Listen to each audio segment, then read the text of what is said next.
Hello, second grade.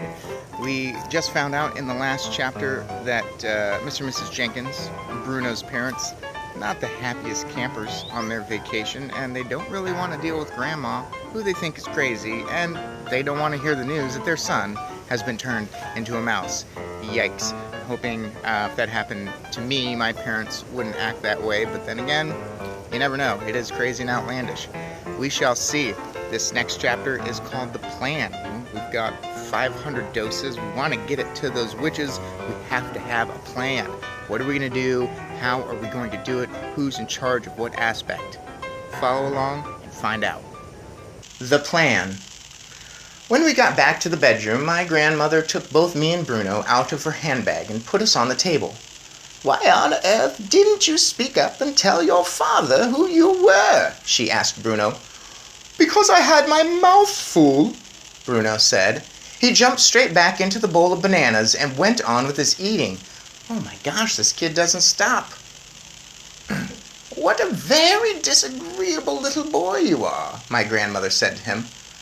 "Not boy," I said, "mouse." "Quite right, my darling, but we don't have time to worry about him at this moment. We have plans to make. In about an hour and a half's time, all the witches will be going down to supper in the dining room, right?" "Right," I said. "And every one of them has got to be given a dose of mouse maker," she said. "How on earth are we going to do that?" "Grandmama," I said, "I think you are forgetting that a mouse can go places where human beings can't." "Oh, that's quite right," she said. "But even a mouse can't go creeping around on the tabletop carrying a bottle and sprinkling mouse maker all over the witch's roast beef without being spotted." "I wasn't thinking of doing it in the dining room," I said. "Then where?" she asked. "In the kitchen," I said, "while their food is being got ready." My grandmother stared at me.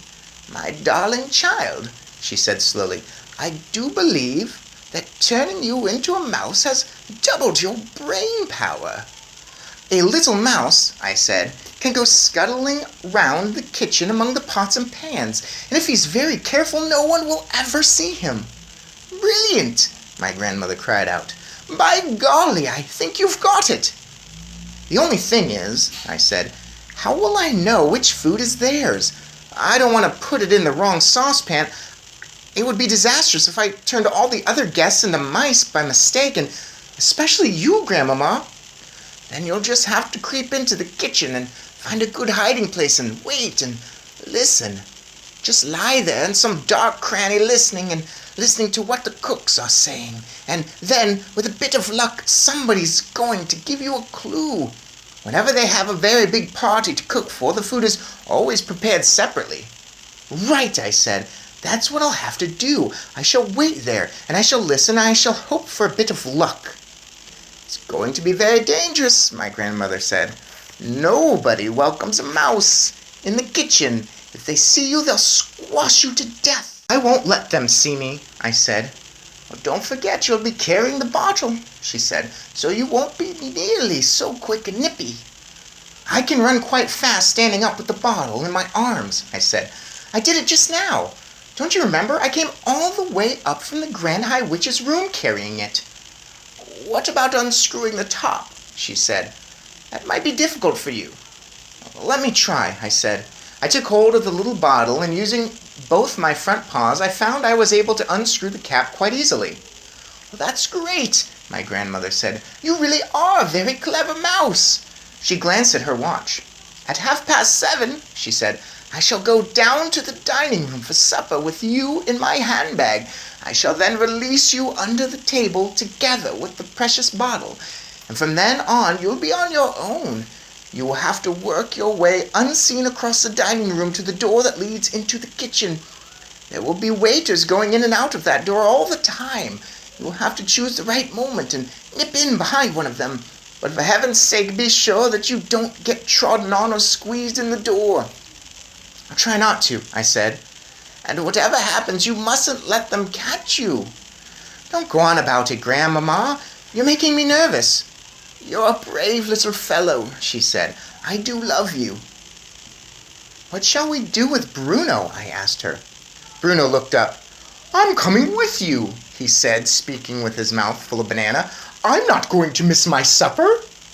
My grandmother considered this for a moment. "I'll take you along," she said, "if you promise to stay in my bag and keep absolutely silent." "Will you pass food down to me from the table?" Bruno asked.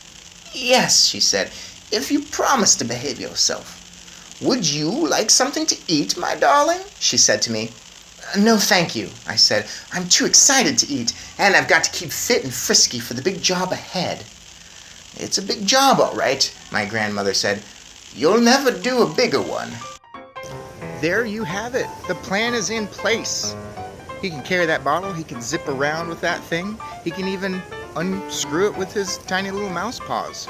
So now we got to get him down to the dining room, back in the kitchen. We are hoping that they do all of the meals together, I guess, and that he can find a good way to get in there. But he's kind of on his own for some of this, and you and I, we all know, it's been stated earlier, that if they find a mouse in here, even a mouse in a cage they don't like, they're going to do terrible things to it. And, you know, we know what happens to mice, especially in these types of places, hotels. Now we got a hotel and a restaurant involved. You can't have mice running around in there. Nobody wants to eat that food. So this is very dangerous. The stakes are upped here because now he's not just worried about the witches going after him, he's got to worry about the entire hotel staff. Anybody finding him, he has to be completely unseen. Pins and needles. Can't wait for the next episode. See you then.